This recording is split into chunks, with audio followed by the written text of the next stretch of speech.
Բարև ձեզ, սիրելիներս, մենք ձեզ հետ շարունակում ենք քննարկել Բհագավադ Գիտան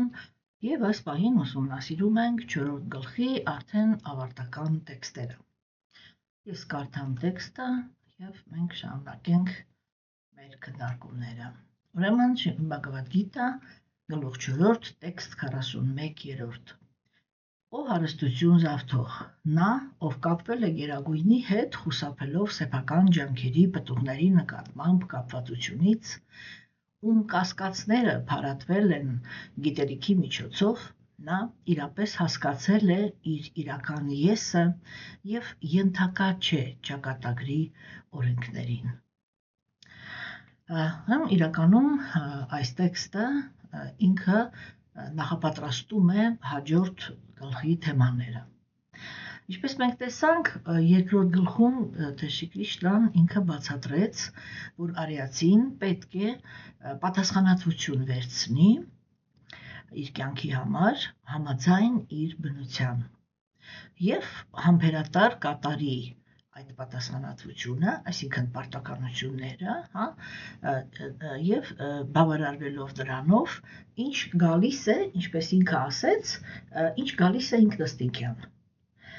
Այսինքն բանաձևը ինքը այսպիսին է, որ իրականում, երբ որ կենդանիակը ինքը ծնվում է, իր ծնունդի տվյալները, այսինքն իր նախնական տվյալները, իրանք իր ճակատագրի արտացոլանքն են։ Այսինքն իրանք արտացոլանքն են նրա, թե այդ կենդանի էակը ինչ է արել եւ ինչ լավ կամ վատ բաներ է արել իր անցյալ կյանքերում։ Եթե ինքը գեղեցկության, առողջության, հզորության, հարստության, գիտելիքի, փառքի եւ ուրեմն անկախության տեսանկյունից լավ ծնունդ ունի, հենց նախնական ինքը լավ ծնունդ ունի, դա խոսում է նրա մասին, որ անձնավորությունը ինքը ուրեմն բարեպաշտ գործեր է կատարել իր անցյալ կյանքում։ Եթե ոչ, ապա դա նշանակում է, որ ինքը կամ պարտականությունները չի կատարել եւ պարտքեր է մնացել, կամ պարտքեր է կուտակել պարտականության տեսանկյունից, չէ, կամ հակառակը վատ արարքներ է կատարել եւ հիմա պիտի պատասխան տա այդ վատ արարքների դիմաց։ Պատասխանը ինքը միշտ նույնն է։ Ինքը ունենում է այնպիսի ճակատագիր, որտեղ իր հետ վարվում են այնպես, ինչպես ինքը վարվել է ուրիշների հետ։ Ընդ որում, եթե նա ում հանդեպ ինքը վատ արարքներ է կատարել, լցվում է իր հանդեպ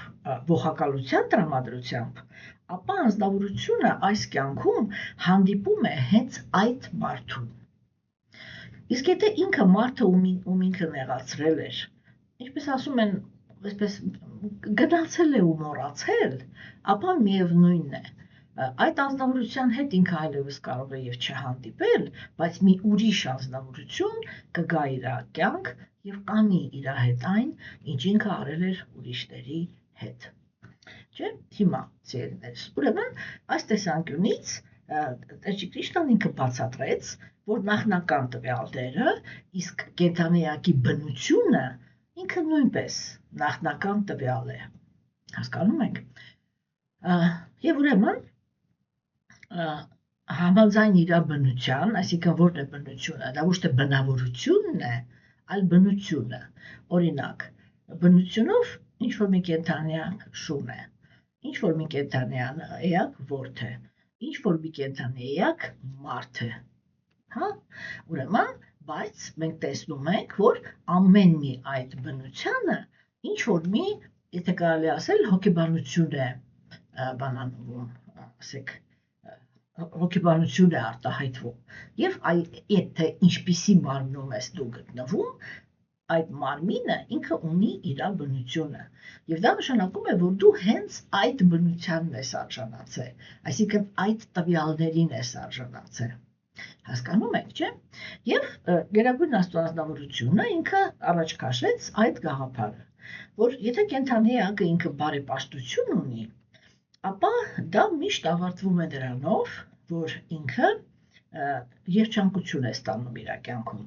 երջանկության ամենալայն իմաստով։ Հիմա, Եթե ազնվորությունը ինքը վատ արարքներ ունի, չէ, ինքը պարտքեր է հավաքել։ Եվ հետևաբար կամ ասենք արժանացել է ինչ-որ օրինակ, եթե ինքը վատ ծնող է եղել, մյուս կյանքում ինքը արժանանում է, որ ինքը վատ ծնող ունենա։ Եթե ինքը, չգիտեմ, դավաճանող ամուսին է եղել, մյուս կյանքում ինքը կին է ծնվում եւ իրեն դավաճանում են։ Եվ նույնը կնոջը, եթե ինքը դավաճանել է իր ամուսնուն, ինքը կարող է ծնվել տղամարդ, ասենք կատարի իր բոլոր պարտականությունները, ինչպես իր ամուսինն էր կատարում եւ վերջում դավաճանված լինի, ու չգիտեմ, պատկերավոր ասած օրինակ վարորդի հետ, չէ՞։ Հասկանում եք, այսինքն նույն բանը ինքը ստանալու է պարտադիր։ Հիմա, եւ Տեր Շիկրիշնան ինքը ասեց, որ կան ինչ-որ հարաբերություններ, չէ՞, որոնց մեջ մենք ծնվում ենք։ Դրանք մեր ծնողներն են, քույրերը, եղբայրները, հորքուր, մորքուր, այսինքն բարեկամ, մտերիմ բարեկամները, չէ՞, ինչու ոչ, ուրեմն աշխատակիցները, ընկերները։ Մենք պետք է հասկանանք, որ այդ բոլոր ազնվորությունները իրանք մեր կյանքում պատահական չեն։ Հատկապես նրանք, ովքեր արյունակից են։ Այդ մարդիկ իրանք պատահական չեն։ Եվ եթե մենք վատ բարեկամ ենք եղել մեր ժամանակին, հա, վատ բարեկամներ ենք ստանում, եթե վատ ծնող ենք եղել, վատ ծնողներ ենք ստանում, հասկանում եք, նո այնտեղ ուրիշ ֆակտորներ էլ կա, ես իմ այսպես էլի շատ բարձրացնում եմ, որտեղ իրականում այդ թեման ինքը շատ բարդ է,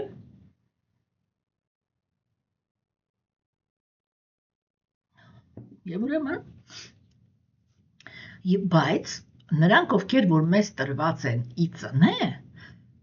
մենք իրանց հանդեպ ունենք պարտականություններ, հասկանում եք, եւ եթե մենք դրժում ենք այդ պարտականությունները, դա նշանակում է, որ մենք մեր պարտքերը չենք փակում։ Իսկ եթե մենք կատարում ենք մեր պարտականությունները, եւ այստեղ շատ կարեւոր էր, եթե հիշում եք, 3-րդ գլխում Տեր Շիկրիշնան ինքը հատուկ դա նշեց, որ կա մի այդպիսի մակարդակ բարոյականության, որտեղ կենդանիակը ինքը հաստատված է մնում իր պարտականությունների մեջ, անկախ նրանից, թե իրան ինչ պատասխան են տալիս։ Ну, եթե դա ամուսնական հարաբերությունների մեջ ամենապարզն է երևում, ասենք, եթե դուք նկատել եք, չէ, կան երկու տեսակի ազնվորություններ, հատկապես կանանց մեջ։ Կան կանայք, որոնք եթե իրենք իմանում են, որ իրանց ամուսինը իրենց դավաճանել է, իրենք գնում են եւ անում են նույն բանը։ Այն տրամաբանությամբ, որ ինքը ինձ է դավաճանել, ես էլ իրան կդավաճանեմ, որպեսզի ինքը իմանա, դա հաճելի է թե ոչ, հա։ Իսկ կան կանայք, որոնք ուզում են իրենց ամուսինը 1000 անգամ իրենց դավաճանի, իրենք իրենց բարոյականությունը չեն զիջի։ Եվ եթե իրանք լինեն դժբախտ կին, ապա իրենք անմիջապես կենտրոնանում են իրենց մայրական պարտականությունների վրա, հա, եւ մնում են բարոյական մայր։ Չէ՞, ինչպես ցայտուն երևում է, էլի։ Ուրեմն այն առաջինները իրանք ինչ որ նորից նոր ճակատագիր են վաստակում, իսկ երկրորդները իրենք հաստատված են մնում իրենց պարտականությունների մեջ եւ դա նշանակում է, որ իրենք պարտքերը կամ պարտականությունները սպառեցին, այսինքն մարեցին այդ հարաբերությունները, հասկանում եք, եւ ուրեմն Տեր Շիկրիշնան ինքը ասեց նրա մասին, որ կենդանիակը ինքը ունի իր համար նախասահմանված բարեկեցություն, ինքը ունի իրան համար նախասահմանված երջանկություն, ինքը ունի իր համար նախասահմանված փորձություններ, եւ եթե ինքը հաստատուն է մնում պարտականություններ կատարելու մեջ, ինքը այսպես ասենք էլի, ինքը հնարավորություն է տալիս Գերագույն Աստծո ազնվորությանը, որպեսզի Գերագույն ազնվորությունը այդ սանսկրիտ տերմինոլոգիայով եթե ասեմ, կարմիկ ռեակցիաները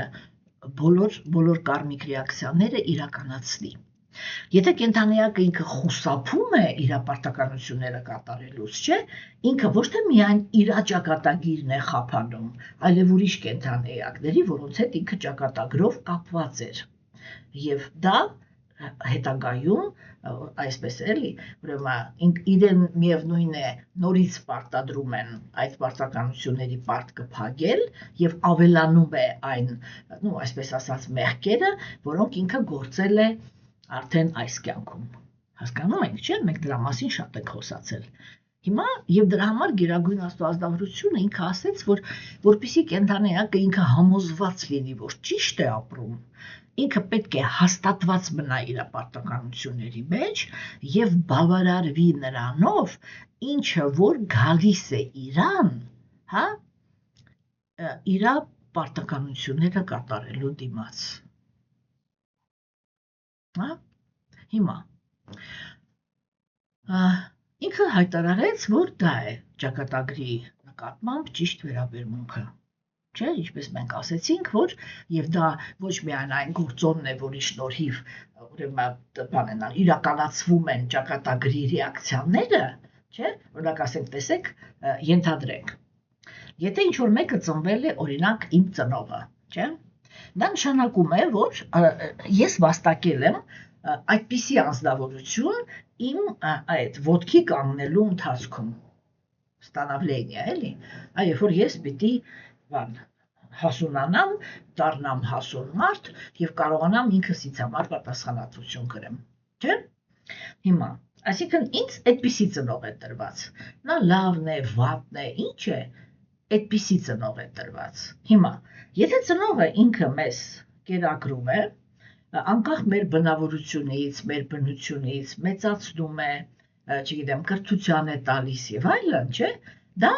ուրեմն տեսեք, ինքը այսքան պարտականություններ իրանք լինում են ֆիզիկական եւ հոգեբանական։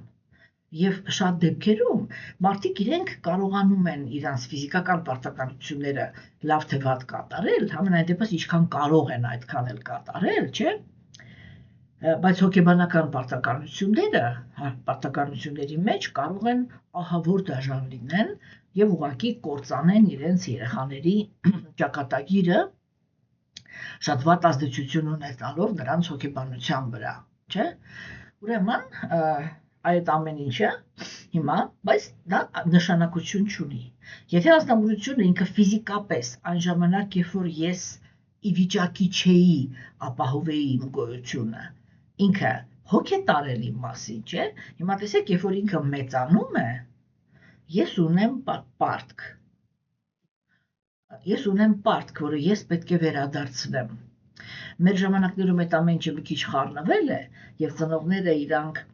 սովորաբար ավելի գերադասում են աղջիկ երեխայի հովանավորության տակ մնան, որովհետեւ աղջիկը ինքը կին է եւ ինքը խնամել գիտի, չէ, բայց եւ որովհետեւ տղան ինքը ընկնում է, այսպես ասած, հարսիկի ուրեմն բանի տակ, ազդեցության տակ, եւ եթե հարսիկը ինքը չի սիրում կեսուր պահել, այստեղ շատ կարեւոր է անկախ նրանից թե կեսուրը լավն է թե վատը, հա, ուրեմն ծնողները իրանք գալիս են այդ եզրակացության, որ մենք չենք ուզում հարսի ձեռքի հաց ուտենք, մեզ համար ավելի լավ է, որ մեր աղջիկը մեզ խնամի, չէ։ Բայց իրականում, ասենք, բնության այդ աստվածային օրենքների համաձայն, չէ, այո, ծնողների մասին գլխավոր հոգ տանողը պետք է լինի տղամարդը։ Ինչու, որովհետեւ որ կինը ինքը ամուսնանում է, իր ընտանիքը դառնում է իր ամուսնու ընտանիքը։ Մեր ժամանակներում իրականությունը ինքը այդպես չի, բայց երբ որ հասարակությունը ինքը բաղկացած է առաքինի անձնավորություններից, չէ, դա այդպես է։ Ինչի հաշվին։ Նրա հաշվին, որ երբ որ կինը ինքը, աղջիկը ինքը ամուսնանում է, տղայի ծնողները, եթե իրանք առաքինի անձնավորություններ են, իրանք ռեալ ընդունում են աղջկան, որպես իրենց հարազատ աղջիկ։ Մեր ժամանակներում ամուսնության արարողության ժամանակ եւ ասենք, մինչեւ էդ էլ նշանրեքի եւ այս նախնական բոլոր ծիսակատարությունների մեջ տղայի ծնողները, եթե այդպես չէ սկզբունքորեն դեմ չեն այդ ամուսնությանը, ապա միշտ այդպես բարյացակամ խոսքեր են ասում, որ այո, մեր աղջկան նման, բայց երբ որ գալիս է ռեալ կյանքը, ոչ սկեսուրն է կարողանում իր խոստումները պահպանի, ոչ էլ հարսիկը։ Եվ դուրս է գալիս իրականությունը, որ իրանք իրականում իրար չեն հանդուրժում, չէ՞։ Եվ այդ պատճառով ծնողները իրենք դիսկոմֆորտ են զգում, երբ որ իրանք մնում են իմինը տղայի հովանավորության տակ, որովհետև խնամողը, ռեալ խնամողը դա աղջիկն է, կինն է, իսկ տղայի կինը լավ չի վերաբերվում եւ հետեւաբար լավ չի խնամում, չէ՞։ Եթե նույնիսկ ասեք եւ ուտելիքով է ապահովում, եւ լվանում է, եւ այսպես այդ նույն ուտելիքը կարելի է շատ տարբեր ձևերով, չէ՞, մարդու առաջ դնել։ Հասկանում եք։ Եվ տեսեք, ասենք, երբ որ անձնավորությունը ինքը մեծանում է, չէ՞, մարդը պիտի իր այդ պարտքը վերադարձնի, որ երբ որ հիմա ծնողն է անկարող ինքը իրեն ապահովի, չէ՞, անկախ նրանից, ես ամեն անգամ դա ասում եմ, հատկապես բակավատամի էջերում, որտեղ մենք հոգեբանություն ենք շատ քննարկում, չէ, ես դա բազմիցս ասել եմ, որ ինչպես քո ծնողը, անկախ նրանից դու ինչպիսին ես, քեզ կերակրել է եւ մեծացրել, հա,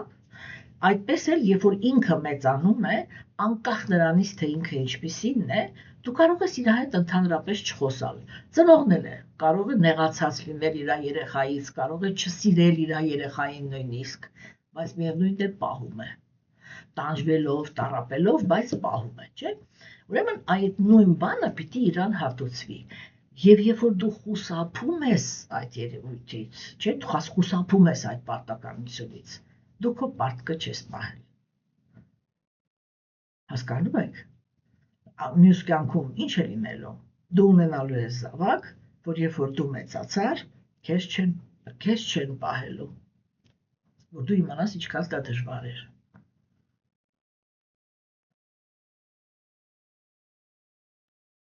Հիմա, ուրեմն,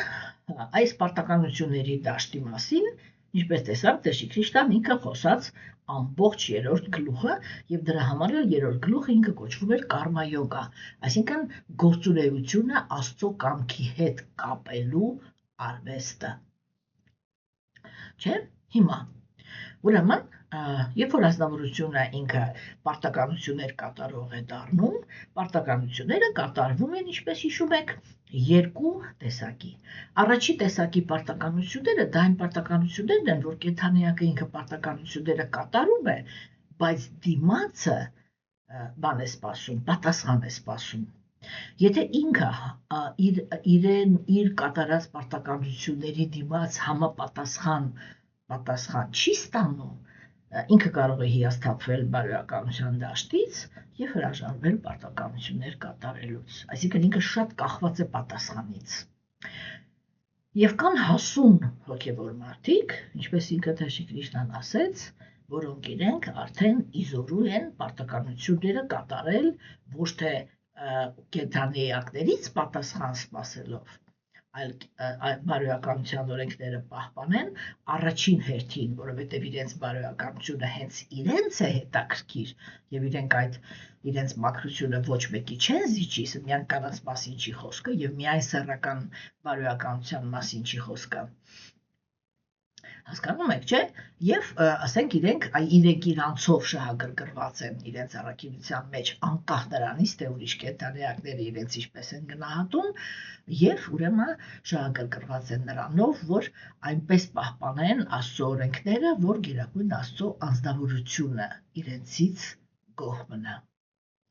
Չէ՞։ Հիմա ուրեմն այս 2 պարտականություններ կատարողները իրենք փակում են իրանց պարտքերը։ Այն ազնվորությունները, ինչպես 3-րդ գլխում ասեց Տեր Քրիստոսն, որոնք իրենք ուրեմն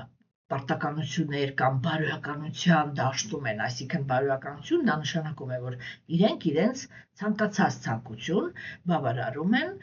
առանց ուրիշ կենդանիակներին նեղություն պատճառելով։ Մենք դա քննարկել ենք, որ առաքինի ազնվորությունը, եթե ինքը հանկարծ հայտնաբերում է, որ այն ցանկությունը, որը ինքը ունի, կարող է անհանգստություն պատճառել ուրիշ կենդանիակի, ինքը անմիջապես վերանայում է իր ցանկությունը։ Չէ, կապված կրքերի եւ տգիտության գոյավիճակի մեջ գտնվող ազնվորությունները իրանք իրենց ցանկությունը ավելի են ուժեղացնում եւ միանգամից սկսում են մտածել, թե ինչպես չեզոքացնեն այն մարդուն, որը ինքը իրականում խոչընդոտ է ցանկությունը իրականացնելու ճանապարհին։ Հասկանում եք, չէ՞։ Հիմա Եվ ինչպես տեսանք, Գերագույն Աստծո ազնվորությունը ինքը ասեց, որ ցանկությունները իրականացնելու խաղաղ ճանապարհը դա զոհագործություններն են, որտեղ զոհագործություններ կատարելով կիսաստվածներին մարդիկ իրենք կարող են ստանալ այն ամեն ինչը, ինչ որ անհրաժեշտ է իրենց, չէ՞։ Եվ հատկապես ուտելիքը, որտեղ իրականում, եթե կենդանիակը ինքը շահագրգռված է երջանկության մեջ, ապա երջանկության ամենաառաջի հիմքը, ոչ թե կարևոր, այլ ամենաառաջի հիմքը դա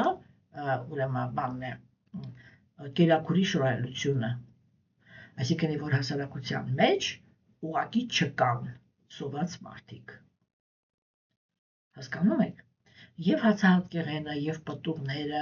եւ ասենք հագուստը, եւ մետաղները, եւ բաները,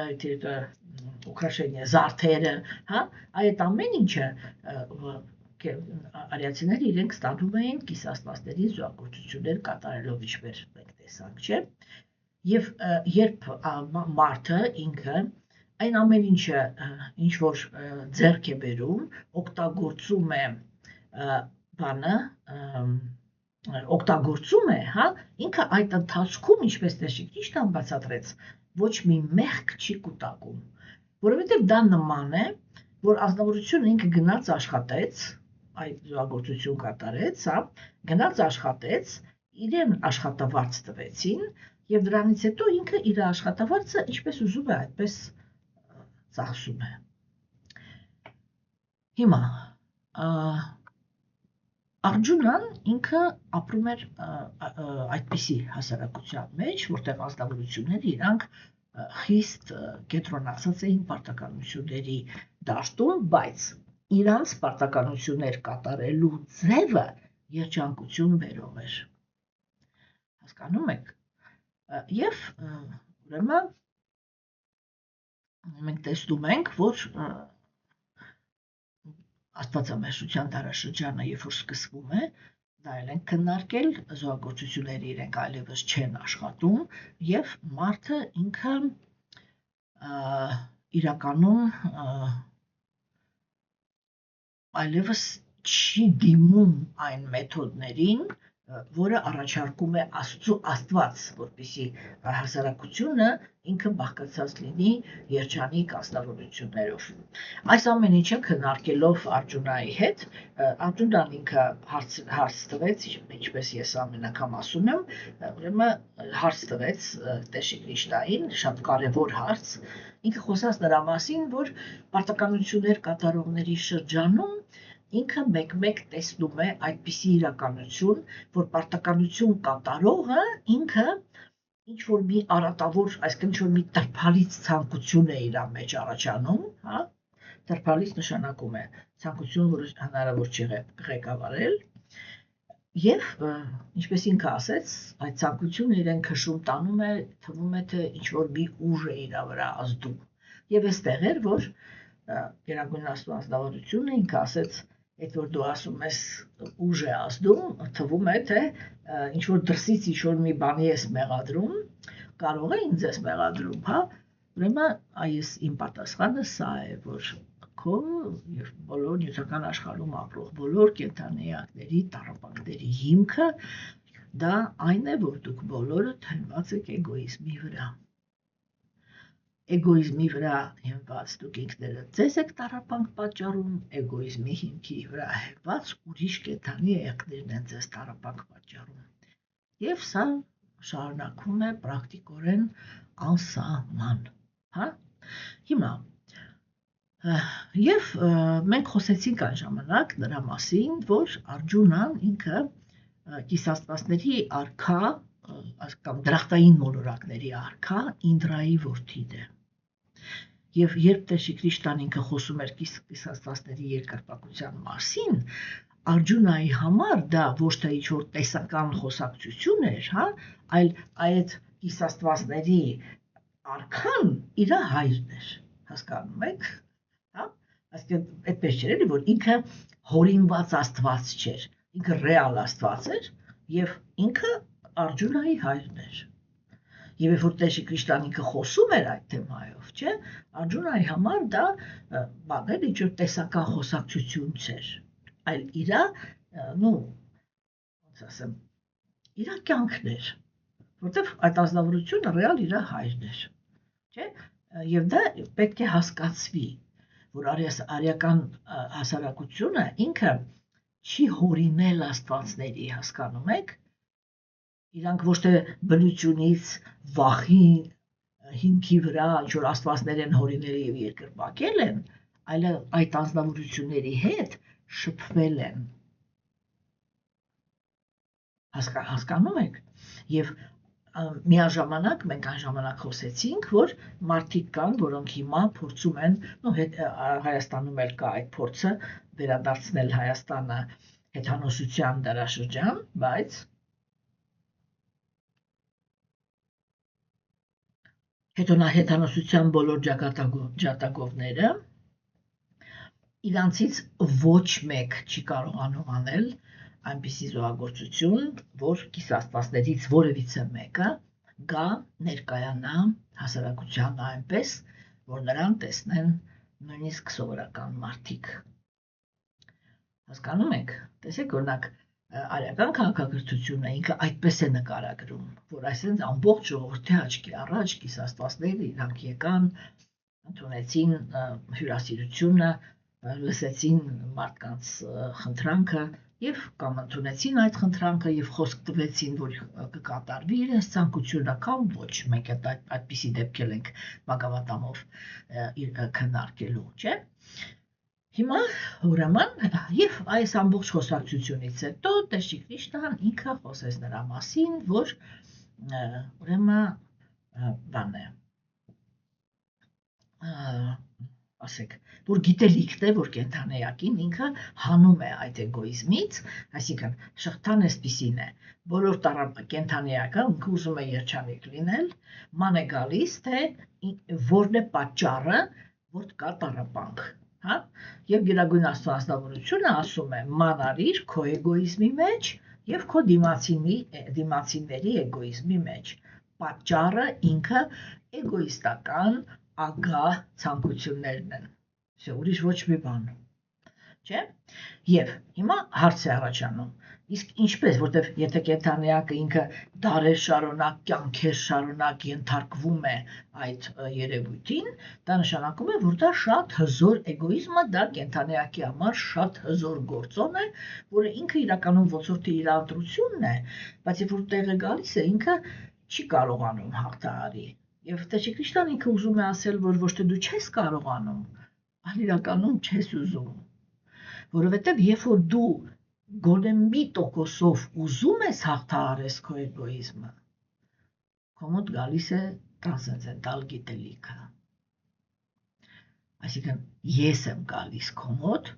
տրանսցենդենտալ գիտելիքի տեսքով եւ սկսում եմ քեզ բացատրել, որ քո տառապանքների պատճառը էգոիզմ է եւ տալիս եմ քեզ գիտելիք, ինչպես ազատվել այդ էգոիզմից եւ տալիս եմ քեզ գիտելիք, թե ինչպիսի հարաբերություններ կան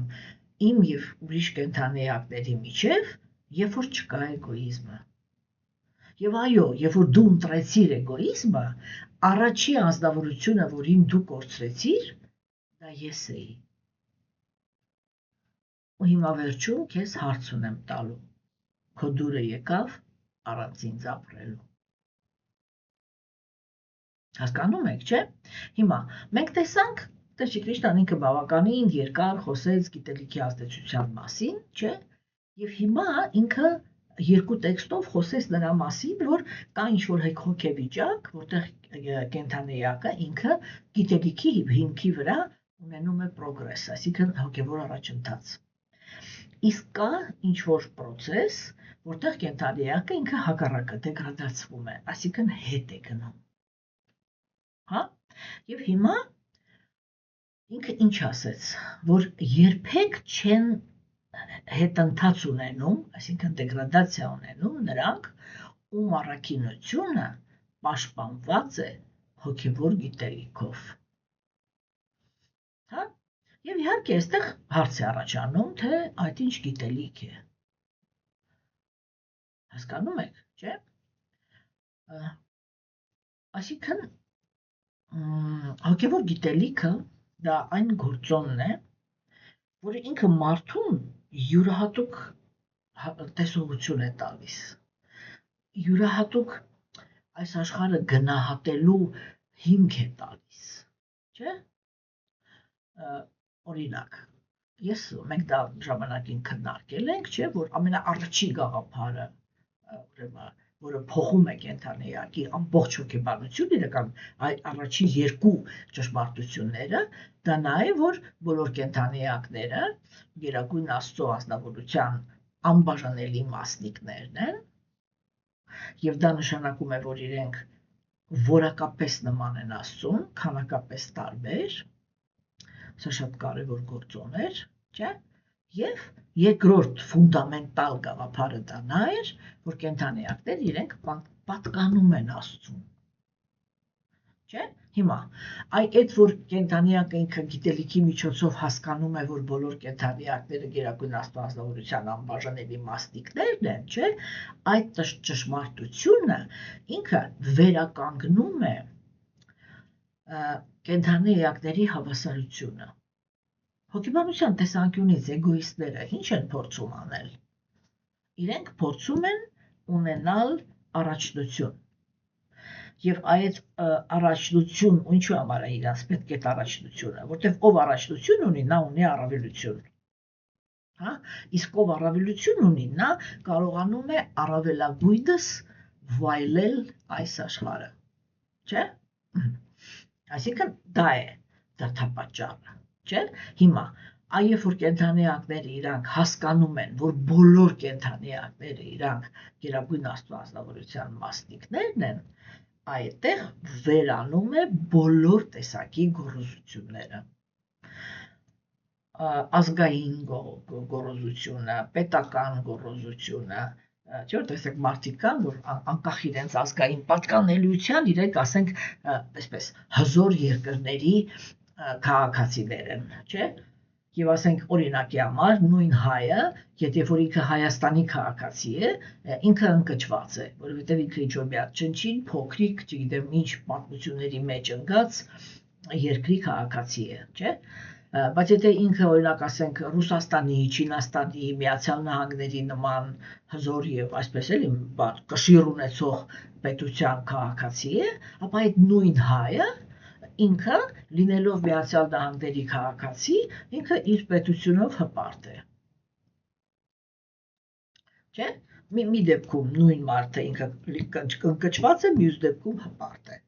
Հասկանում եք, որովհետև հզոր պետության մեջ է ապրում, չէ՞։ Ուրեմն այդ բոլոր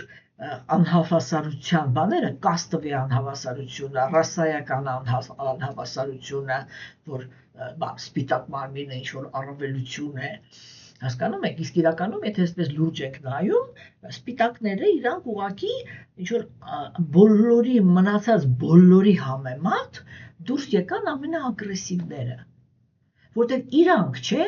դուրս եկան ճամփորդությունների, պուչուշեստվենիկի, չէ, եւ երբ որ ճանաչեցին, թե որտեղ ինչ կա, այդ բոլոր երկրների վրա հարձակվեցին։ Ամերիկայի մայրցամաքում ուղղակի մի ամբողջ ռասա վերացրեցին, չէ, անգլիացիները, ֆրանսիացիները,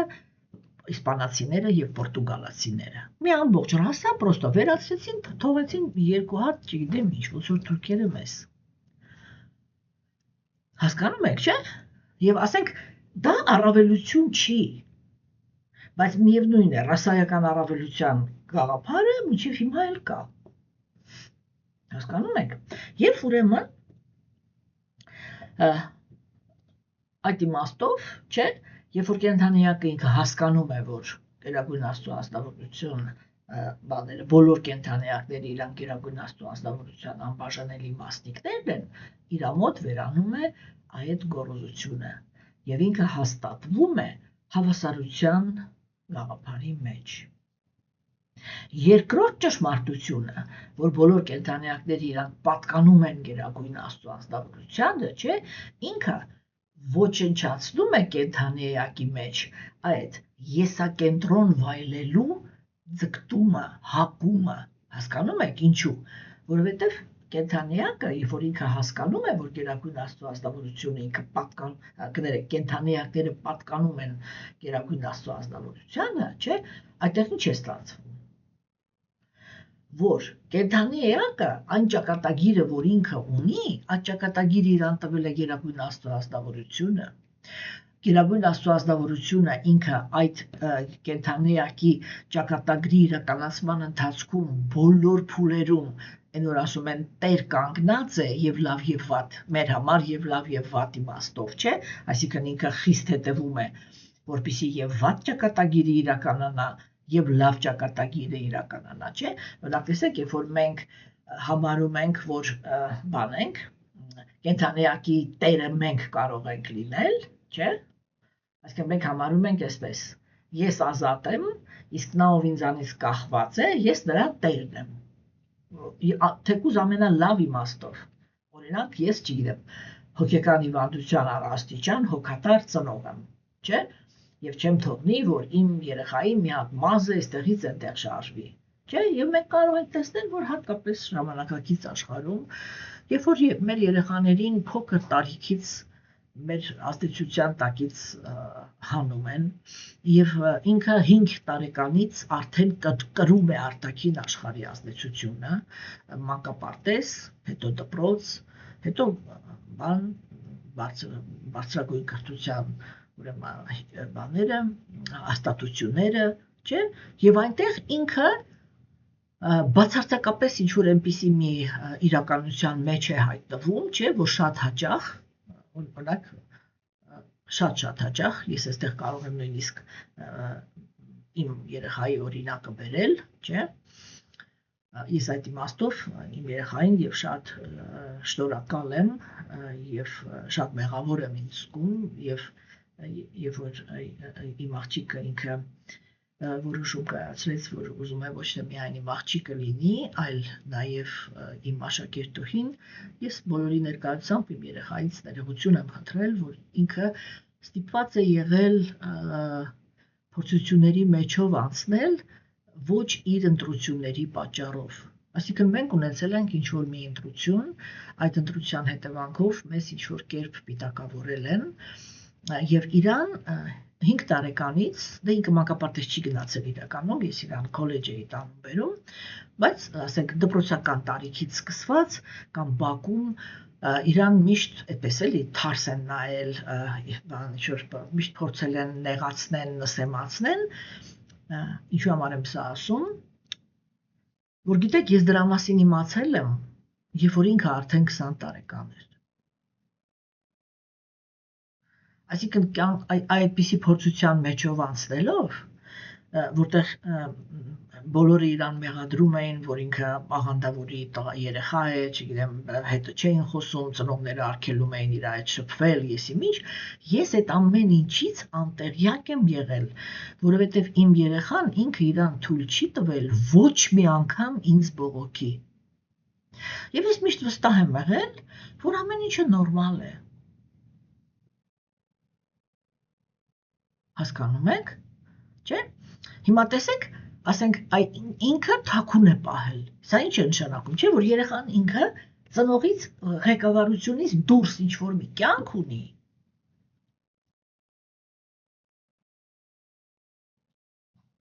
Որից ծնողը տեղյակ չի։ Եվ դա նշանակում է, որ վրոց ծնող ես եւ դու պարտականություն ունես քո երեխային հովանավորելու, չէ՞։ Բայց այդ հնարավորությունը չունես, մեկը լինի քեզ հովանավորի։ Հասկանում եք, այս սա է փոխվում, որ երբ որ կենդանիակը ինքը հասկանում է, որ կենդանիակը ոչ թե իմն է, այլ ինքը Աստծունն է, եւ Գերագույն Աստծո անձնավորությունը ինքը բոլորի տերություն է անում եւ եթե ճակատագրով իրանց տրված չի որ իրանք կործանվեն նո կա այդպիսի հանրահայտ արտահայտություն չէ ոչ մեկ չի կարող վնասել նրան ում Գերագույն Աստծո անձնավորությունը որոշել է պաշտպանել եւ ոչ մեկ չի կարող պաշտպանել նրան ում Գերագույն Աստծո անձնավորությունը որոշել է ասենք ինչ-որ անհանգստություններ, որտեղ միշտ չի որ պատժել։ Հիսուսի դեպքում մեկ չենք կարող ասել, որ ինքը պատժում էր իր տղային։ Հասկանում եք, չէ՞։ Այսինքն այստա ինքը շատ կարևոր գաղափար է, որ երբ որ կենդանիակը ինքը ստանում է այդ գիտելիքը, որ կենդանիակները Գերագույն Աստծո անձնավորությանն են պատկանում, չէ՞։ Ինքը այ ոչ իր մեջ ոչնչանում է այդ եսակենտրոն ուրիշ կենդանիակի հանդեպ ինչ-որ ոտնձգություններ ունենալ, օգտագործել, չգիտեմ, այդտեղ էլ եթե դա երեխայի խոսակցությունն է, ես քեզ մեծացրել եմ, հիմա ուզում եմ, որ դու դառնաս երաժիշտ։ Всё։ Դու ուզում ես ինչ-որ ուրիշ բան դառնաս, ես համաձայն չեմ։ Հասկանաք, այդ էգոիզմն է, չէ՞։ Ինչու համար, որտեղ դու մտածում ես, որ դու ես մեծացրել, դու ես եսի միջարել, դու ես այսպես արել, դու ես այնպես արել, դրա համար դու իրավունք ունես։ Բայց երբ որ դու հասկանում ես, որ բոլոր կենդանիակները եւ դու առաջին հերթին պատկանում եք Գերագույն Աստծո անձնավորությանը, չէ՞։ Ուրեմն այդ եսակենտրոն վայելքը ինքը վերանում է եւ կենդանիակը ինքը բոլորին, ընդհանրապես բոլորին, ում հետ ինքը գործ է ունենում, ինքը նայում է այդպես, որ այս անձնավորությունը ինքը պատկանում է Գերագույն Աստծո անձնավորությանը։ Եվ հիմա այս անձնավորությունը, որը եկավ իմ կյանք, ինքը ինչի համար եկավ, չէ՞։ Եվ մենք ձեզ հետ քննարկեցինք, որ հոգևոր մարդիկ իրենք 3 հարց են տալիս իրենց, երբ որ իրենց կյանք որևիցե մեկը հայտնվում է։ Լինի դա երեխան, լինի դա օտար մարդ, լինի դա աշխատակից, ով ուզում է լինի։ Այ ով որ հայտնվում է հոգևոր հասուն հոգևոր մարդու դաշտում ինք իրեն 3 հարց է տալի։ Սա ով է։ Ինձանից ավելի իմաստուն է, ինձանից ավելի կայացածն է, որից ես ինչ-որ բան պիտի սովորեմ։ Ինձ հավասարն է, որի հետ ես դաշտ պիտի կիսեմ։ Թե ինձանից ավելի փոքր է, քիչ զարգացած, ավելի քիչ իմաստուն, որին ես պետք է օգնեմ, որ ինքը ոտքի կանգնի։ Տեսեք, այստեղ բացարձակապես վերանում է այդ ներքին էգոիզմը, որ երբ որ ես ինչ-որ մեկին հանդիպում եմ, ես միանգամից մտածում եմ, ենթագիտակցության մեջ ավտոմատի արագությամբ դա է տեղի ունենում, թե ես այս կենդանիակին ինչպես կարող եմ վայելեմ։ Ինչ հաճույք կարող եմ ստանալ այս կենդան։ Այդի վերանում է։ Այդ պատասխանատվության զգացումն է գալիս, որ ցանկացած կենդանիակ, որ հայտնվեց քո կյանքում, դա Գերագույն Աստծո անձնավորության զրույցն է քո հետ, իր կամքն է, որտեղ ինքը ձեռք մեկնեց, որ քեզ օգնի, եւ դրա համար քեզ ուղարկեց ավելի իմաստունին, որտեղ ինքը քեզանից պահանջեց, որ դու ագահությունից ազատ լինես, եւ դրա համար քեզ ուղարկեց հավասարին, որպեսզի դու տեսնես կարողանում ես հավասարի հետ արդյոք դաշտ կիսել, չէ՞։ Եվ ասենք ինքը քեզանից ավելի թույլին ուղարկել է քո մոտ, որովհետև վստահում է քեզ, որ դու հոգ տանես։ Չէ՞։ Եվ այդ ժամանակ, տեսեք, այն հարաբերությունները, որ անձնավորությունը ինքը կառուցում է հենց այդ տեսանկյունից, թե ինչ է իրանից պահանջում Գերագույն Աստծո անձնավորությունը։ Ընդ որում, այն կենդանիակները, որոնց հանդեպ ինքը վերաբերվում է ըստ Աստծո կամքի, իրանք կարող են նույնիսկ չգիտակցեն, թե այս մարդը ինչու է հենց այսպիսի հարաբերություններ կառուցում։ Բայց ինքը հենց դրանով էլ տրանսցենդենտալիստ է, որ իր պահվածքը ներդաշնակ է Գերագույն Աստծո անձնավորության կամքի հետ եւ տգիտության կրքերի գոյավիճակների նույնիսկ այդ տեսանկյունից նույնիսկ առաքինության գոյավիճակի մեջ գտնվող անձնավորությունները իրանք չունեն որակավորում հասկանալ նրա պահվածքը ում պահվածքը ղեկավարվում է Գերագույն Աստծո անձնավորության կամքով։ Հասկանում եք, չէ՞։ Եվ հիմա այս տեքստով Տեր Կրիշնան ինքը բնութագրում է այն մարդուն, հա, ով ընդհանրապես լուծել է բոլոր տեսակի էգոիզմի եւ կրքերի խնդիրը, չէ՞։ Եվ այդ թեման, թե այդ անձնավորությունները իրանք ինչպիսի որակներ են ունենում, արդեն ավելի մանրամասնորեն, չէ՞, այստեղ այս նախնական տեքստը, ինչպես ես ասեցի, չէ, ասվեց այս մարդը ինքը երբեք դեգրադացիա չի ունենում, հա, եւ ուրեմն հաջորդ գլխում, 5-րդ գլխում, ուրեմն Տեր Կրիշնան ինքը բանկանի էլի արդեն կներկայացնի բոլոր այն գործունեությունը, որը ինքը Գերագույն Աստծո անձնավորությանը բավարարում է, չէ՞։ Ուրեմն վերջնական խոսակցությունը ինքը այսպիսինն է, որ երկու կենդանիակներ, երկու տեսակի կենդանիակներ կատարում են իրենց պարտականությունները, սակայն նրանցից մեկը դա անում է սեփական բավարարման համար եւ յուրաքանչյուր պահի իր մեջ կարող է գլուխ բարձրացնել բանելի էգոիզմը, չափից ավել էգոիզմը, չէ, եւ այդ ժամանակ ինքը կարող է դեգրադացիա ունենալ։ Մյուսը իր պարտականությունները կատարում է Աստծո բավարարման համար, թե ինչպես մենք հենց հիմա քննարկեցինք, չէ, գլխավոր բաները, հա, եւ այդ անձնավորությունը ինքը երբեք չի շեղվում առաքելության ճանապարհից։ Հասկանում եք, ինչի համար, որովհետեւ իր հրաժարումը հենված է Տիրոջ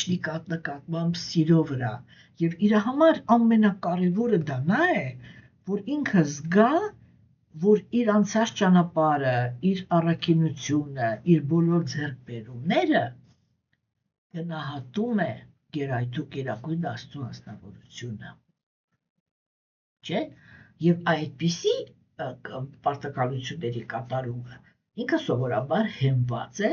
այն հոգևոր գիտելիքի վրա, այսինքն տրանսցենդենտալ գիտելիքի վրա, չէ՞։ Ուրեմն այս կետում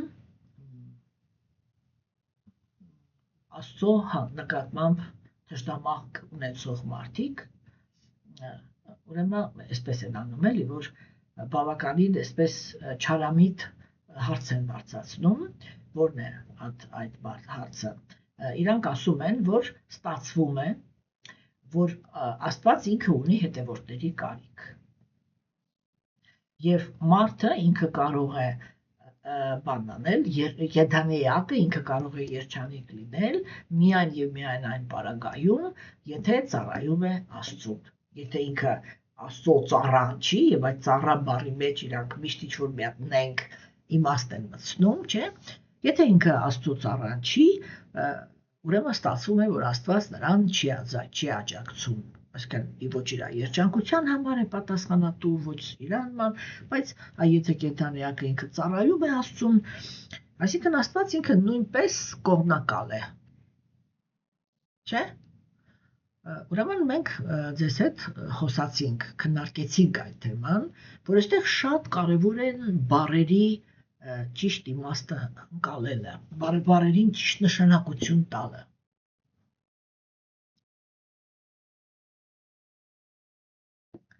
Որովհետև երբ որ վիրավորանք հասցնողներն են ասում, ստացվում է, որ Աստված ինքը մենակ իրեն ծառայողներին, իրանք միշտ իրենցով են գնում, եւ իրանց թվում է, որ Գերագույն Աստծո անձնավորությունը ինքը այսպես ինչ-որ մի հատ քմահաճ անձնավորություն է, որը աջ ձախ ինչ-որ կարիք ունի, որպեսզի կենդանիակները բանել իր ասենց իր քմահաճությունները կատարեն, ինչպիսինը կլինեին իրանք, եթե լինեին Աստծո տեղը։ Բայց Աստծուն ծառայել դա առաջի հերթին նշանակում է տառապանք չպատճառել ուրիշ կենդանիակներին։ Սա իր ամենաառաջի բանն է։ Եվ դա է համարվում իրան ծառայություն։ Ինքը ասում է, եթե դու ուզում ես, եթե դու հասկանում ես, որ դու իմ մասնիկն ես եւ պիտի իմ կամքը կատարես, Ուրեմն դու պիտի հասկանաս, որ բազմազանությունը կամ բոլոր կենդանիակները իրենք գոյություն ունեն իմ մտադրությամբ եւ իմ մտադրությամբ իրանք բոլորը պիտի լինեին երջանիկ։ Դուք ուզեցիք ապրեք առանց ինձ եւ հայտնվեցիք նյութական աշխարհում եւ այն տեսքը, որը ունի նյութական աշխարհը, դա ձեր էգոիզմի արտացոլանքն է։ Չէ՞։ Հիմա, ուրեմն, երբ որ աթեիստները իրենք բարձրացնում են այդ հարցը, որ ստացվում է, որ Աստված էլ է ուղղակի հետևորդներ հավաքում, ու ես այստեղ կարող եմ ասեմ ցանկացած մարդ, ցանկացած մարդ ուզում է դաժե մի հոգի ունենա այդպիսի, ինքը միշտ ձգտում է, որ ինչ որ մեկը լինի, ով իր հետ կիսում է իր մտածելակերպը, եւ դա կոչվում է հետևորդ։ Հասկանում եք։ Հիմա, ուրեմն, այստեղ այդ հետևորդ գաղափարը ինքը պարզաբանում է ուզում, չէ՞։ Տեսեք։ Ընդհանրապես ինչպիսին է նյութական աշխարհում հետևորդներ ցանկացող ազնվորության հոգեբանությունը։ Հետևորդներ ունենալու ցանկությունը հավասարազոր է փառքի նկատմամբ ձգտմանը, հասկանում եք։ Եթե մարդ ինքը տառապում է փառքի ձգտումով, տեսեք օրինակ, ես մի անգամ մի հատ կարող եմ ասել սխալ գործեցի, հա։ Եվ Facebook-ում մի փոքրիկ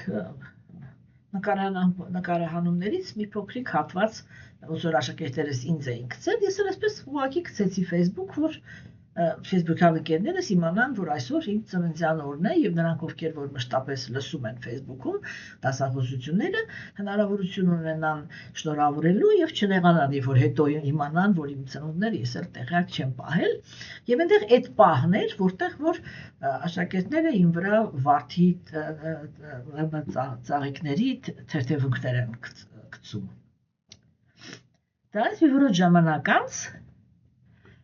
կա այդպիսի մի ազնվորություն, որը ինքը յոգայի դասընթացներ է վարում, եւ ինքը մեկնել էր Միացյալ Նահանգներ, ինչպես ես հասկանում եմ, որ ինքը լսում է եւ բավականին օգտագործում է այս մեր քննարկումները իր բանի մեջ, իր աշխատանքի մեջ, չէ՞։ Եվ իմ աշակերտները ինձ ուղարկեցին, ասին մատը ջարջին, այ իրանք որոշ կան, որ հենց իր մոտ ժամանակին յոգա են պարապել, իրանք ուղարկեցին, ասին մատը ջարջի, տեսեք անմիջապես ընդօրինակել է ձեզանից, գնացել է Միացյալ Նահանգներ եւ այնտեղ ասենք բան է արել, էլի, այնպես են դասավորել, որ իր վրա ծաղիկների թերթևունքներ լցնեն, հասկացաք, չէ՞։ Այսա ինքը փառքի նկատմամբ հետևորդներ ունենալու, ինչ որ հատուկ քայլեր անելու, չգիտեմ, բանն է, էլի, սիմպտոմն է, չէ՞։ Հիմա, այսինքն, եթե մարդը ինքը ունի իր մեջ հետևորդի ձգտում, չէ՞, նրա մոտ հայտնվում է մի հատ շատ կարևոր հատկանիշ։ Հա։ Դա որն է։ Դա այն է, որ եթե ազնվորությունը ինքը հետևորդներին է կապված, չէ, ինքը անպայման զիջումների է գնում, որպեսզի հետևորդին չկորցնի։ Որն է այդ զիջումը, չէ, օրինակ, սովորական մարդը ինքը իր պայմանները ունի, չէ, ասենք եթե օրինակ, մարդիկ իրանք հավաքում են կուսակցություն, այն ինչ որ մեկը կուսակցություն է հիմնում, չէ, երբ որ ինքը կուսակցություն է հիմնում, ինքը հետևորդների կարիք ունի, որպեսզի իր կուսակցությունը կշիռ ունենա, չէ, որպեսզի ինքը դառնա կշիռ ունեցող քաղաքական գործիչ։ Դրա համար իհարկե ինքը պետք է հետևորդներ ունենա։ Հիմա, այն որպեսզի ինքը կարողանա բան էլի, այդ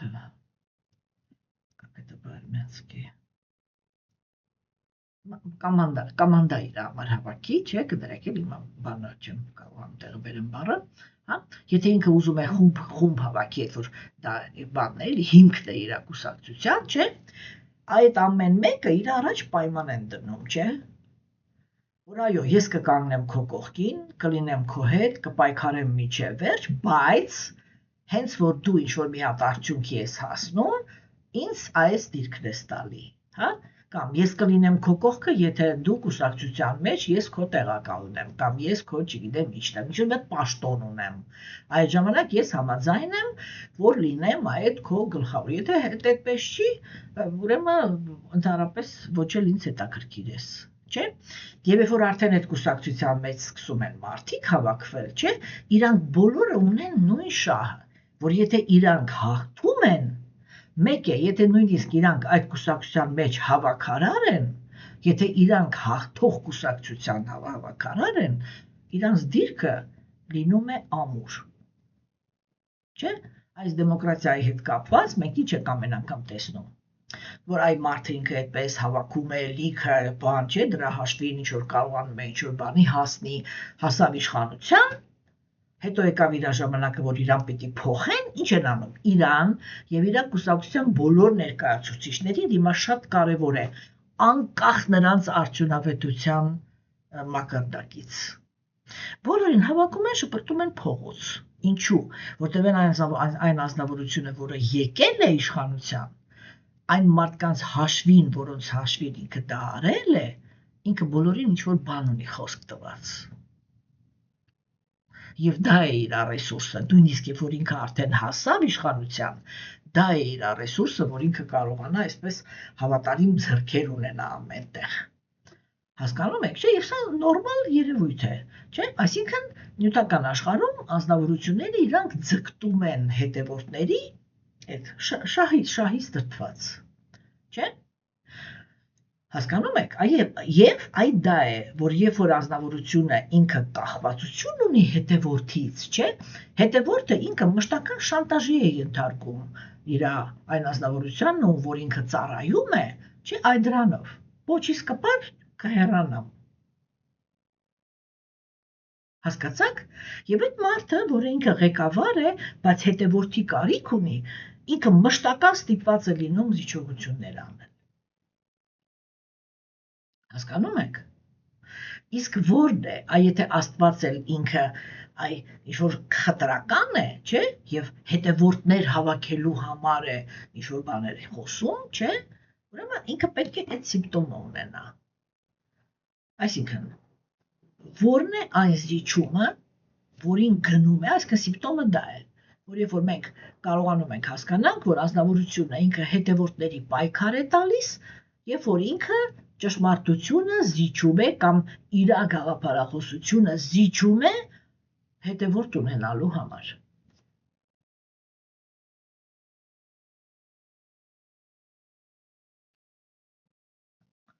Ես կլինեմ ազնիվ։ Գալիս է մի հատ հարուստ մարդ եւ ասում եմ, ես կլինեմ քո կուսակցության սպոնսորը, օրինակի համար, հա, եթե դու ինձ երաշխավորես, որ երբ որ դու դառնաս իշխանավոր, ես շարունակելու եմ ազատ իմ բիզնեսը եւ անելու եմ ինչ որ ուզում եմ։ Ինքը ասում է լավ։ Եվ այդ մարդու արդարություն, ազնվություն, չգիտեմ, պայքար, այդ սա խոսակցությունները դառնում են 0։ Հիմա, տեսեք, մենք Աստծուց պահանջում ենք արդարացի վերաբերմունք, չէ՞, որովհետեւ երբ որ մենք գալիս ենք այդ հոգեվոր գիտելիքի դաշտ, մենք լսում ենք, որ հիմա էլ այստեղ ենք լսում, որ Գերագույն Աստծո ազնվորությունը ինքը բոլորին հավասար է վերաբերվում, որ բոլոր կենդանիակները հավասարապես իր մասնիկներն են, չէ՞, բայց հետո մենք էլ տեսնում ենք, որ ինքը ոնց որ խտրականություն է դնում։ Հիմա, այսինքն, բայց մենք կենդանիակներս պահանջում ենք Աստծուց, որ ինքը արդարացի լինի։ Չէ՞, հիմա, տեսեք, երբ որ մենք Աստծուց այդ մտում արդարություն ենք պահանջում, մեր արդարության թեման ինքը այսպիսինն է։ Ես ուզում եմ մեղավոր հոգի լինեմ, ուզում եմ հանցագործ լինեմ, ուզում եմ սրիկա լինեմ, ուզում եմ անբարոյական լինեմ, ով ուզում է լինեմ, ինչ ուզում է արած եղալ, եթե ես մտա օրինակ քո եկեղեցին, մոմ վառեցի եւ խնդրեցի, դու պիտի իմ ցանկությունը կատարես, եթե դու արդար ես։ Այսինքն այն արդարը, որ մտավ, քեզանից ինչ որ բան խնդրեց, չէ՞, Այ դու իրանն էլ, իմն էլ պիտի հավասար նայես ու այդ ժամանակ դու խտրական չես։ Հա, այդ ժամանակ ես կգամ քո եկեղեցի մոմ վառելու։ Ինչ է այդտեղ ասում Աստված։ Ինքը ասում է ոչ, այդ ի չեղավ։ Ես ունեմ պայման։ Ես կատարում եմ միայն այն ազնվորությունների ցանկությունները, որոնք իրանք առաքինի են։ Ոչ առաքինի կենդանի ակտերի ցանկություններ կատարողը բացարձակ ուրիշ անձնավորություն է։ Չէ՞։ Դրա համար ես ասում եմ, որ երբ որ անձնավորությունները իրանք արատավոր գործունեության շնորհիվ հասնում են հաջողության եւ ասում են Աստված ինձ օգնեց, մենք պետք է հասկանանք, որ իրանց Աստվածը դա սատանան է, որտեղ գերագույն Աստծո անձնավորությունը ոչ մի արատավոր process-ին չի նպաստում։ Այսինքն ինքը ուղղակի հետևորդ ունենալու համար արատավոր անձնավորությանը ոչ մի բանին, այդ իր արատավոր բնությանը զիջումների չի գնա։ Հասկանում եք։ Եվ դա այնքան ակնհայտ է, ուղղակի մարդիկ ուշադիր չեն նայում, էլի։ Իրանք այսպես մենակ արտաքինն են տեսնում եւ իրանց թվում է, որ Աստված անարդար է, ամեն մի սրիկայի հաջողություն է տալիս, ինչու համար, որտեղ հիմա աստվածամերժության դարաշրջանն է եւ գերագույն Աստծո անձնավորությունը ինքը հետ է քաշվել։ Սա սատանայի դարաշրջանն է։ Հասկանում եք, այսինքն արդարությունը, մակրո, այդ դիեզերական արդարությունը ինքը կայանում է նրանում, որ կան կենդանի էակներ, որոնք իրանք ուզում են լինել բացարձակ էգոիստ։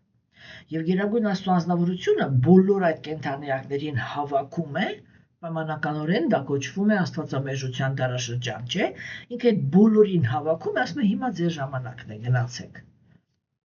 Հասկանում եք։ Եվ եթե մենք ծնվել ենք այդ դարաշրջանում, դա գերագույն Աստծո անձնավորության մեղքը չի։ Դա մենք ենք մեզ բերել այդ դարաշրջան։ Իսկ այդ դարաշրջանում գործում է մի օրենք, տգիտության օրենքը, ամեն ինչը թարս։ Մաքուրները պիտի տառապեն, արատավորները պիտի վայելեն կյանքը։ Սա է այդ դարաշրջանում ապրող կենդանի էակների բանը, լոզունգը, էլի, կարգախոսը։ Հասկանում եք, բայց ինքը գերագույն Աստծո անձնավորությունը ինքը այդ ժամանակ ասում է, սա ուղղակի ձեր ժամանակն է, ինչ ուզում եք արեք, հետո ես ձեզ կհրավիրեմ պատասխանատվության։ Հասկանում եք, բայց ինքը երբեք այդ հետևորդ հավաքելու սիմպտոմը ցույց չի տալի, որ ինքը սկզբունք է զիջում։ Հիմա մենք խոսում ենք գերագույն Աստծո անձնավորության խոսակցությունն ենք լսում, չէ՞։ Եվ մենք տեսնում ենք, որ ինքը ասում է, եթե կենդանի էակը ինքը այսպիսի բան է անում, ինքը գնում է դեպի դեգրադացիա։ Ես իրան չեմ ասում, վայ, փուշ-փուշ բան, ես քո բոլոր ցանկությունները կկատարեմ, ես մեզ կանեմ, մենք կանեմ։ Չէ, ինքը այդպիսի խոստում ամբողջ Բաղավատ Գիտան ոչ միտեղ չի տալիս։ Ինքը խիստ պայման է դնում։ Հիշում եք երկրորդ գլխի տեքստը, որտեղ ինքը ինչ ասեց։ Ինքը ասեց. Գերագույն Աստծո ողորմածությանն են արժանանում նրանք, ովքեր ունեն ուսիլիա բան ճիքեր, հա, առաքինության մեջ, բարոյականության կանոնները պահպանելու մեջ, նրանք ստանում են Աստծո ողորմածությունը։ Սա սև սպիտակ սկզբունք է։ Եվ մենք ոչ միտեղ չենք տեսնի, որ գերագույն Աստծո անձնավորությունը ինքը այդ սկզբունքները զիջի։ Հասկանում եք։ Հա, կա մի հատ տրամադրություն, որտեղ այդ սկզբնական ներողամտությունը լինում է, դա ողորմածության դարաշրջանն է։ Երբ որ գերագույն Աստծո անձնավորությունը ինքը հասկանալով, որ գործ ունի շատ մեղավոր եւ ընկած հոգիների հետ, եւ եթե իրանց հետ արդարություն կիրառի, պիտի բոլորին մորթի, ինքը մտնում է ողորմածության տրամադրության մեջ եւ այդ ամենասկզբում բոլորին ամեն ինչ ներում է, ասում է բոլորդ կարող եք ինձ դիմել, բայց երկրորդ քայլով պիտի սկսեք աշխատել ձեր մաքրության վրա։ Եթե ոչ, հազարամյակներ, ուզում եք մոմ վառեք, ուզում եք աղոթեք, ուզում եք մանտրա կրկնեք, ուզում եք հեթանոս եղեք, ով ուզում եք եղեք, եթե առաքինի չեք, պաշտպանված չեք լինելու։ Եվ այդտեղ այդ պաշտպանված չլինելը ինքը միշտ մի հատ սիմպտոմ ունի։ Կենդանիակը ունենում է կորուստներ։ կորուստներ, որոնց հետևանքով դու իրան մեղմ ասած լավ չի զգում։ Եվ եթե մենք ուշադիր լինենք, մենք կտեսնենք, թե ինչպիսի սկզբունքայնությամբ է Գերագույն Աստծո ազնվորությունը ինքը դա պահում։ Ուրեմն ինքը երբեք հետևորդ ունենալու համար երբեք ոչ մի սկզբունք չի զիջում։ Հասկանում եք։ Եվ այն, որ բոլոր կենդանիակները իր համար հավասար են, դա չի նշանակում, որ Գերագույն Աստծո ազնվորությունը ինքը համարում է, որ այն սրիկան, որը իր ամբողջ կյանքում իր ցանկացած ցանկությունը իրականացնելու համար, հիմա տեսեք, էլի ասենք, չգիտեմ, մարդը ինքը ուզում է հենց այնպես տուն ունենա։ Առիթ է լինում։ Ինչ որ մի ազգ կա իր մեջ, որ հայտարարվում է թշնամի։ Ինքը գալիս է այդ մարդու տունը ջարդում է, այդ մարդուն ճվլիկից վերցնում է, պատուհանը բացում, դուրս գցում իրան անկախ հարկից եւ դառնում այդ տան տերը։ Հա, հիմա այդպիսի մարդը ինքը կարող է Աստծո հովանավորությունը ստանալ ոչ մի դեպքում։ Հասկանում եք։ Եվ Տեր Քրիստոսն ինքը հիմա այստեղ ասեց, որ հա, ես ինչ-որ զիջումների գնում եմ նյութական աշխարհում։ Այստեղ նա, ով զոհագործություն է կատարում, առավելություն է ստանում։ Այսինքն, ով առաքինություն է զարգացնում, նա իմ կողմից առավելություն է ստանում։ Հա, բայց այդ դիրքը ինքը ժամանակավոր է։ Հասկանում եք։ Եվ երբ որ արդեն խոսքը գնում է հոգևոր աճի մասին, այնտեղ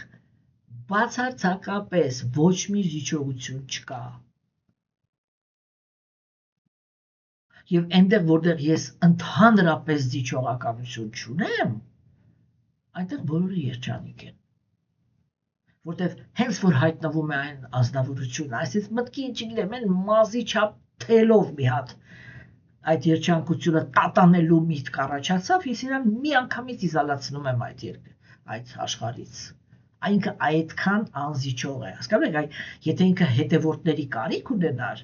նյութական աշխարհ չէր լինի։ Չէին լինի կենդանիակներ, որոնց ինքը դուրս գցեց իր կյանքից։ Չէ՞ որ նրանք, ովքեր հայտնվել են նյութական աշխարհում, չէ՞, Գերագույն Աստծո ազնվորությունը ինքը իրանց դուրս է հրավիրել իր կյանքից։ Եվ արել է դա շատ կտրուկ, վայրկյանի ընթացքում։ Հասկանում եք, մենք պիտի այդպիսի բաները նկատենք։ Հա, եւ ինչ է Գերագույն Աստծո ազնվորության ամբողջ խոսակցությունը Բhagavad Gita-ի մեջ ո՞րն է։ Ասում եմ, եթե դուք ցանկանում եք մեկ այդ մյուսի նկատմամբ ինչ-որ առավելություններ ունենաք, հպարտություն խաղացնեք, եսի ինչ անեք, հա։ Այո, որ դուք այդպիսինն եք, դուք ստիպված եք մնաք առանց ինձ։ Всё, այ գնացեք, ինչ ուզում եք իրար հետ արեք։ Երբ կդադարեք այդ ցանկությունը, այդ առավելության ցանկությունը ունենալ, չէ՞։ Եվ կհասկանաք, որ բոլոր կենդանիակները իրանք իրականում հավասար են, եւ որ պայքարելու ես ոչ մեկին թույլ չեմ տա, որ մեկը մյուսի հետ պայքարեն ու ամբողջ հոգեվոր աշխարհի մթնոլորտը փչացնեն, հա։ Եթե դուք դրանից կհրաժարվեք, դուք նորից կապրեք ինձ հետ։ Կապրեք իմ հետ, կապրեք երջանիկ։ Եվ ավելին, ոչ հոգևոր աշխարհում ոչ մի անձնավորություն երբեք ձեզ չեն հիշեցնի, որ դուք նյութական աշխարհում եք եղել, հիմա ավելին, դուք ինքներդ չեք հիշի, որ այնտեղ եք եղել։ Ձեր մեջ կմնա միայն մի հատ սպոնտան գաղափար, որ ես գիտեմ, որ առանց Աստծո լավ չի։ Իսկ թե ինչի հաշվին եք դուք եկել այդ եզրակացության, այ Տեր Քրիստոսն ինքը դեռ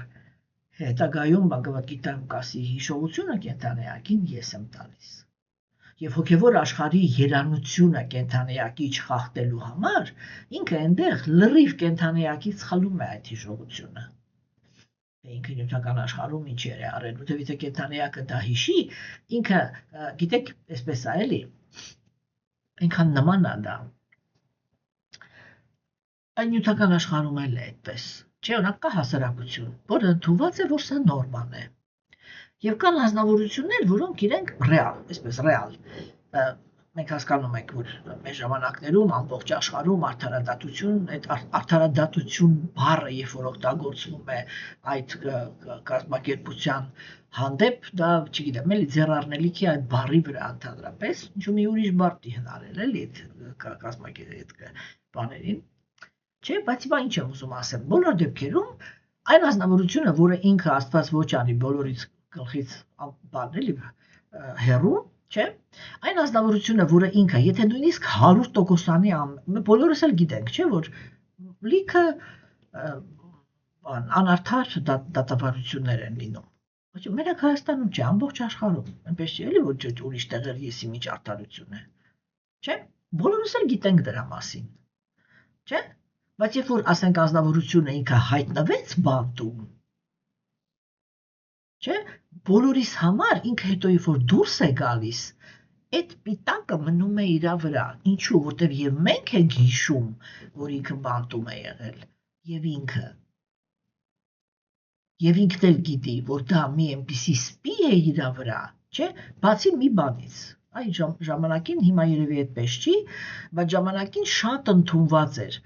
որ այն ազնվորություններին, որոնք աշխարհի ուժեղները որոշում էին դարձնել նախագահ կամ ինչ-որ պաշտոնի կամ ինչ-որ բան այսպես մարդ, իրան միած սկզբից տանում էին բանտ։ Այսինքն ոչ թե որ հանցագործության համար, այլ բան էլի գաղափարախոսական բան, որ այսպես մարդիկ ընկալեն, որ իրան ճշմարտության համար ինքը ճշմարտության պայքարող էր եւ ինքը դրա համար բանտ է նստել։ Եվ երբ որ ինքը դուրս է գալիս, թեկուզ եւ ինքը բան էլի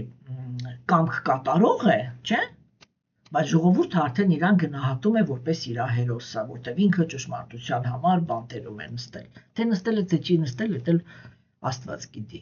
Մենք այնտեղ չենք, չէ, որ իմանանք ով է նստած, ով նստած չի, հասկանում եք, չէ՞։ Այսինքն այդ բանը, որ ազնվորությունը ինքը այսպես ընկճված է լինում, ինչ ուզում է լինի, ինքը ընկճված է լինում, ինքը միայն կարող է ճանաչված լինի իր շրջապատում, այն նրանք, ովքեր որ եղել են բանտում եւ դուրս են եկել, չէ՞, հեղինակավոր գող։ Ну եթե ինչքան ես եմ տեղյակ, ճիշտ ասած, կարող եմ սխալ եմ տեղյակ, եթե հիմա սխալ բան ասեցի, թող իրանք գիզներեն, չէ՞, բայց ոնց որ թե այդ հեղինակավոր գողերը իրանք են ազնվորություններն են, որոնք իրանք ինչ-որ բանտերում արդարություն պահող են եղել։ Ну ամենադեպս ես այդպես եմ լսել, էլի։ Հասկանում եք, չէ՞, բայց մնացած բոլորի համար իրանք հանցագործներ են։ Չէ՞։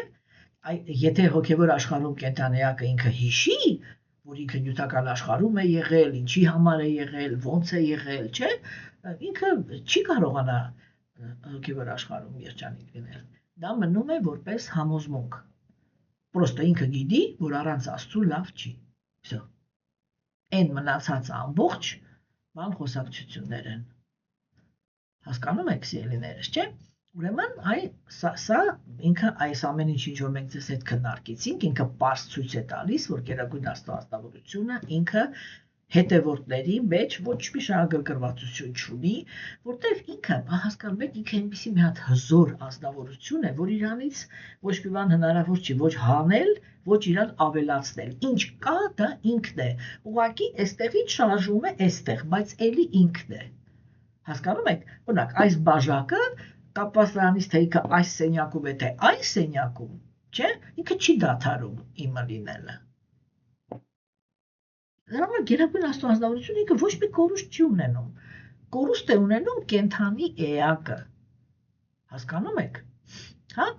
Եվ իսկ կենթանի էակների համար հանդեպ Գերագույն Աստվածության պահանջը մի հատ է։ Դուք պետք է չհարամեք ձեր երջանկությունը իրականացնելուց չպետք է հարամեք ուրիշի երջանկությունը։ Վերջ, շատ կարճ խոսակցություն։ Հասկանում եք։ Հիմա այստեղ Տեր Քրիստոն ինքը վերանցական ցույց է տալիս, որ վերանցական գիտելիքը ինքը, այսինքն հոգևոր գիտելիքը, էլի, ինքը բան է, այսպես ցույց է տալիս կենթանի էակի գլխավոր խնդիրը։ Հասկանում եք։ Եվ նա, ով որ հոգևոր գիտելիքի միջոցով վերականգնում է ճիշտ տեսողությունը նրա գործողությունները, այս է գլխավոր գաղափարը, նրա գործողությունները երբեք անցանկալի արդյունքների չի բերում։ Հասկանում եք, տեսեք, հիմա կասեք, ինքան սրբեր են եղել, որ աստվածամերժության դարաշրջանում այ ագրեսիվ ազնվորությունների կողմից տանջամահ են արվել։ Չէ՞։ Եվ որն է դրա, այդ որն է, որ ասում եք, իրանք եթե հոգևոր գիտելիք են ունեցել, բա ինչի են տառապել։ Այո, իհարկե, իրանք տեսանելիորեն այդ պահին աստվածամերժության դարաշրջանում գործելուց իրանք տառապել են, այո։ Անասելի են տառապել։ Բայց ինչ է տեղի ունեցել, չէ՞, որ ասեք, մենք ավելի չնայում ենք մի կյանքի սահմաններում։ Օրինակ, ես օրինակ բերեմ։ Բաքսի յոգայով զբաղվողները, այսինքն արական քաղաքակրթության հետևորդները, չէ՞, իրենք մի հատ հետաքրքիր բան են, իրականացում են ունենում։ Հենց որ իրանք կենդանի են պահում, եւ այդ կենդանում սկսում են Աստծուն առաջարկված ուտելիք տալ, որպեսզի ինքը մաքրագործվի,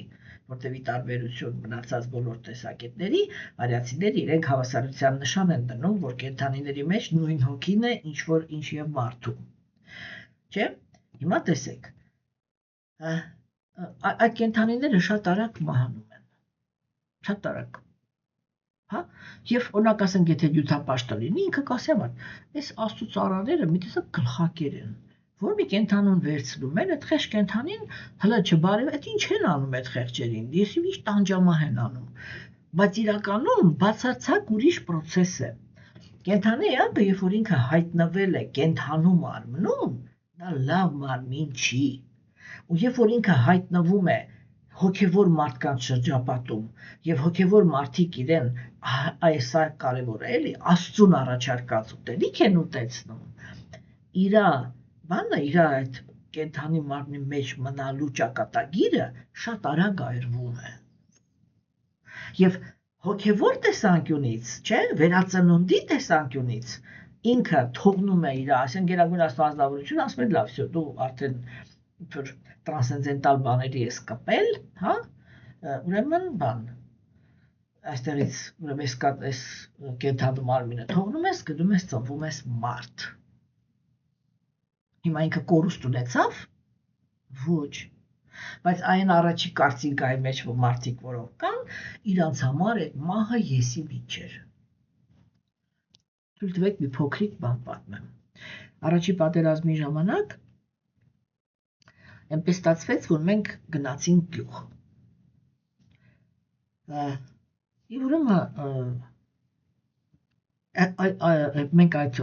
գյուղում մի հատ փոքրիկ կատու ես գտա եւ բերեցի տուն։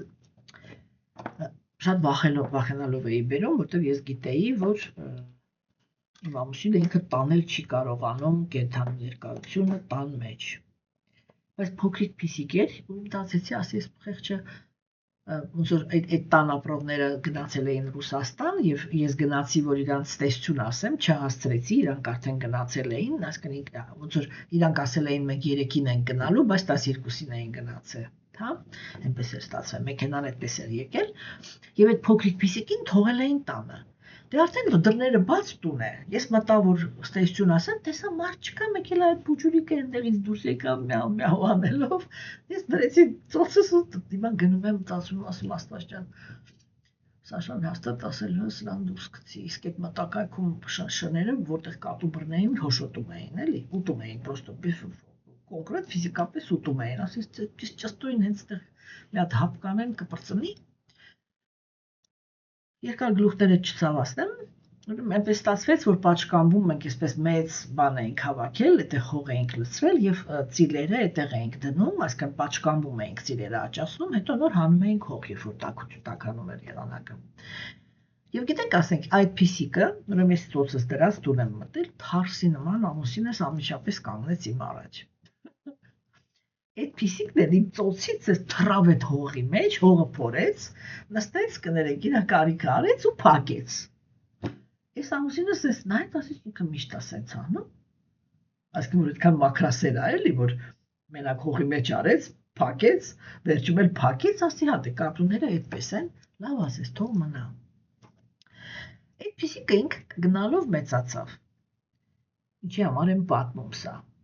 Երկու այնպիսի սովորություն ուներ այդ կատուն, հասկանում եք, որ այսինքն էլի մարդը պիտի չգիտեմ ինչ անխիղճ լիներ, որ չընդուներ, որ կենթանու մեջ նույն հոգին է։ Ուրեմն առաջի սովորությունը գյուղում որտեղ ուզում է լիներ, հենց որ իմ ամուսինը նստում էր, բանը այս մանտրան վերցնում էր, որպեսզի սկսի աղոթել, իրականում մանտրա կրկնել էլի, այդպես է ասում, բայց ես ասեմ աղոթել, որ հասկանաք ինչ էր անում, չէ՞։ Հենց ինքը նստում էր, մենք այսպես ոտքերը ծալած ենք նստում, ասենք այդ կատուն ինքը գալիս էր, այդ իր ոտքերի արանքով, այսպես որ իրականում են, այսպես տեղավորվում էր, 1.5 ժամ, երբ որ իմ ամուսինը աղոթում էր, ինքը այսպես անշարժ նայում էր իմ ամուսնուն ու լսում էր ինքը ինչ է ասում։ Մի օր այդպես չի եղել, որ ինքը այդ աղոթքի բանը վերցնի ու այդ կատուն իր գրկին չհայտնվի։ Հասկանում եք, այսպես անշարժ նստում 16 շրջան նայում էր իր երեսին, հենց վերջանում էր թողնում գնում էր։ Երկրորդ սովորությունը։ Եթե մեր շրջապատի մարդիկ իրանք, ասենք ինչ որ նոր մարդ գալիս էր մեր մոտ հյուր,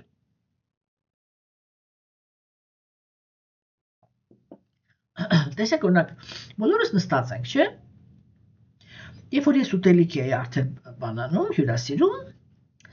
այդ կատուն մոտենում էր այն մարդուն, ով որ առաջի անգամ է եկել, մինչև իրանից իրա, ոնց որ մենք դա ասում ենք, իրա մնացորդ չուտեր,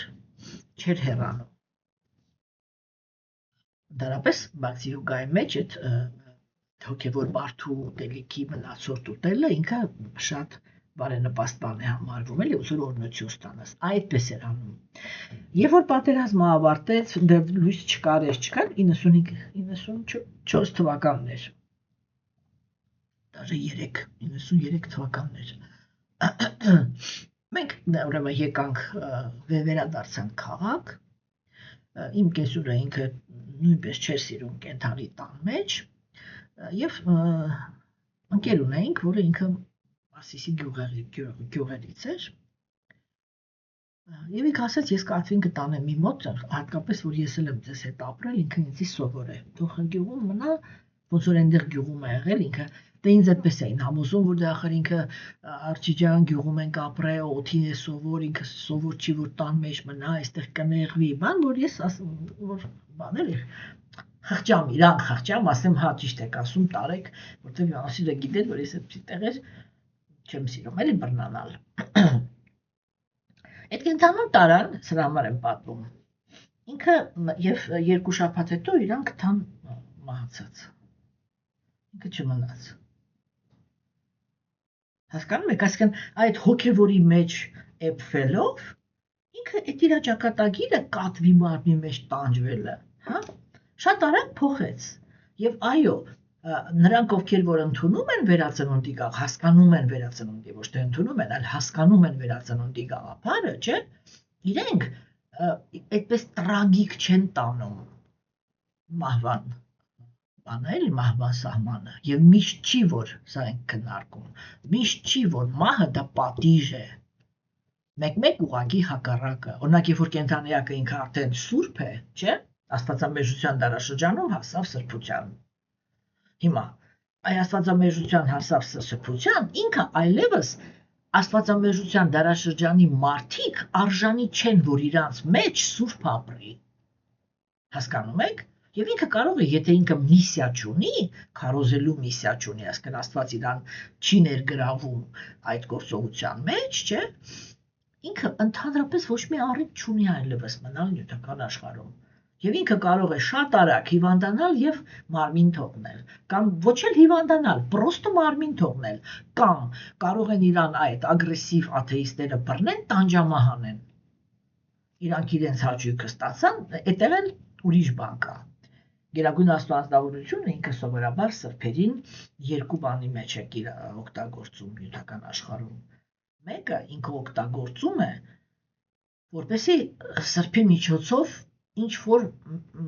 մարդկանց կամ ազգի կամ պետություն կամ չգիտեմ ամբողջ մարդկություն, հա, փրկի։ Այսինքն այդ էլի որ եթե իրանք այլքը սրբին ուղարկում է, եթե մարդկությունը ինքը այդ սրբին ճիշտ է վերաբերվում, ապա այդտեղ ուժեղ առաջընթաց են ունենում եւ Գերագույն Աստվածությունը ինքը այսպես շատ բան հատուցում է այդ երևույթը, չէ՞։ Հիմա եթե ինչ որ մի մարդ, ազգ, չգիտեմ, պետություն, մարդկություն, եսի միջ, ինքը արժանի է արդեն այնքան արատավորությունը ինքը այնքան է հավաքվում, որ արժանի է ոչնչացման, չէ՞, ինքը այնպես է անում, որ սուրբ է ծնվում եւ այդտեղ է որոշվում, ոչնչացնելու է թե ոչ։ Եվ երբ որ իրանք այդ սրբին կոպիտ կամ նուրբ, այսինքն բիրտ ուժով կամ խորամանկությամբ նեղացնում են, Գերագույն Աստվածությունը ասում է всё բարձ։ Սրանք բարձած հաշիվ են։ Ուրեմն պատիժ, վերջ։ Այդպես էլ է չի օգտագործվում սուրբը։ Հասկանում եք, եթե դուք ուշադիր նայեք պատմությանը, դուք այդ օրինաչափությունը կտեսնեք։ Հասկացաք, եւ դրա համար ասենք ինքը այդպես միանշանակ բան չի էլի, այսինքն մեկ հիմա դա ենք քննարկում, որ այստեղ Գերագույն Աստվածությունը ինքը ասում է դրանք ովքեր կասկածներից դուրս են հավատում են չեմ անում, ինչ են անում, իրանք երբեք չեն բան հաստատվում են խաղաղության մեջ։ Բայց Աստվածամեժության դարաշրջանում մենք տեսնում ենք հաճախ, որ հենց սրբերին են շատ այսպես էլի ահռելի բաներ պատճառում, անհանգստություններ պատճառում։ Ինչու, որտեղ դա տգիտության գոյավիճակի դարաշրջան է, այսինքն ամեն ինչ թարս։ Հասկանում եք։ Միշտ այս բանը պիտի հասկանանք, այսինքն ճշմարտությունը որն է, մեր դարաշրջանում դա ինչ տրանսֆորմացիայի է ենթարկվում, չէ՞։ Բայց այստեղ ինքը ասեց, որ պարզ ասեց, որ նրանք, ովքեր որ բան էլի հետևում են, ուրեմն բանը տրասենցենտալ գիտելիքին, չէ, նրանց գործունեությունը երբեք իրենց համար անցանկալի արդյունքներ չի բերում։ Ովքեր որ իրենց հետ սխալ են վարվում, իրենց համար բերում է, որտեղ երբ որ սրբին տառապանք են պատճառում, դա սրբի արդյունքը չի, դա process է, որի մեջով ինքը անցավ։ Իր արդյունքը դա նա է, թե երբ որ իր մարմինը տանջամահ արեցին, ինքը որտեղ հայտնվեց, ինքը հոգին որտեղ հայտնվեց, չէ՞։ Ուրեմն 4-րդ գլխում ինքը այս բոլոր քննարկումների հետևանքով պարզ դարձավ, որ տգիտության պատճառով է, որ կենդանի ակտերը գործունեություն են ծավալում, այնպիսի գործունեություն, որը ինքը վատ պտուղներ է տալիս։ Հա, որտեղ մարդիկ իրենք շատ են փնտրում, թե որտեղ է քոքը տառապանքների, եւ արիացիների կարծիքը դա է, որ դա գիտելիքի պակասից է։ Եվ այդ գիտելիքը ինքը վերաբերվում է Աստծուն, այսինքն ինչ են շակում տգետ են, դա նշանակում է իրանք չգիտեն, որ կա Աստված, իրանք չգիտեն, թե աշխարհը ինչքանով է կախված Աստծո կամքից, իրանք չգիտեն, թե ասենք ինչին Աստված ոնց է վերաբերվում, իրանք չգիտեն ինչի համար է նախատեսված կենդանի էակը, իրանք գիտեն, որ կա նյութական աշխարհը, որի գլխավոր օրենքը դա գոյատևության պայքարն է եւ այդտեղ հաղթում է միայն նա, ով ուժեղ է։ Եվ ուժի տարբեր տեսակներ կան։ Հասկանում եք։ Եվ այ դրանք ովքեր որ մտածում են, որ կենդանիակը ինքը մի անգամ է ծնվում, չէ, իրանք երբեք չեն կարողանա ուրեմն տգիտությունից դուրս գալ։ Հասկանում եք։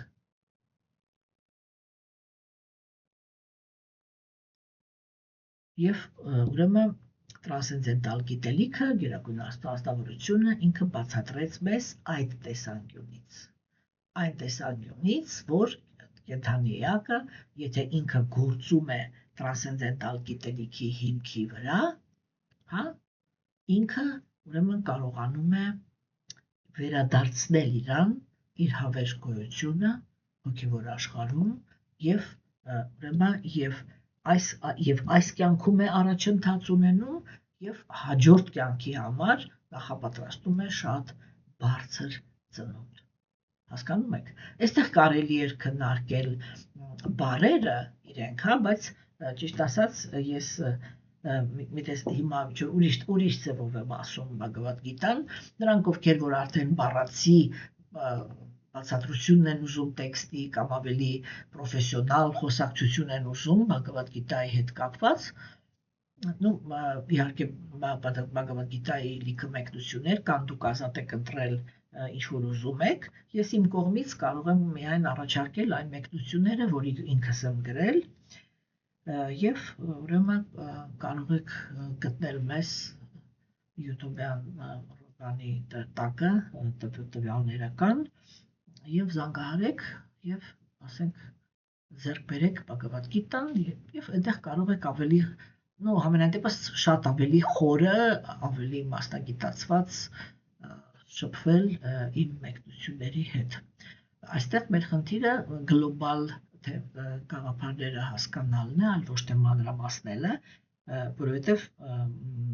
ես այստեղ խնդիր չեմ դնում, որպեսզի դուք ընդունեք հոգևոր կյանքը։ Ես այստեղ իմ առաջ խնդիր եմ դրել, որպեսզի այդ գլխավոր փիլիսոփայական հիմքերը բացատրվեն, որպեսզի մենք հաշվի առնենք այդ գիտելիքը եւ կարող է ինքը օգտակար լինել մեր այս բարդ իրադրության մեջ եւ եթե մենք ինչ որ բաներ կա, որ եթե մենք հաշվի առնենք, միգուցե ինչ որ հետաքրքիր արդյունքներ ստացվեր։ Ես դրան շատ հավատում էի այն ժամանակ, երբ որ սկսեցի այս մեր հանդիպումները, ես արդեն սկսել եմ ասել, որ արդեն չեմ հավատում, որտեղ արդեն ուշացանք։ Հիմա ընդունեցինք, չընդունեցինք, կարծում եմ, որ այլևս դժվար թե ինչ-որ մի բան հնարավոր է փոխել, մնում է միայն ուրիշ հարց, դա այն հարցն է, որ երբ որ ես սկսել եմ այս մեր հանդիպումները, հայտնվել են մարդիկ, որոնք իրանք կապվել են այս մեր հանդիպումներին եւ ինչպես ասվում է հանրահայտ բանի մեջ,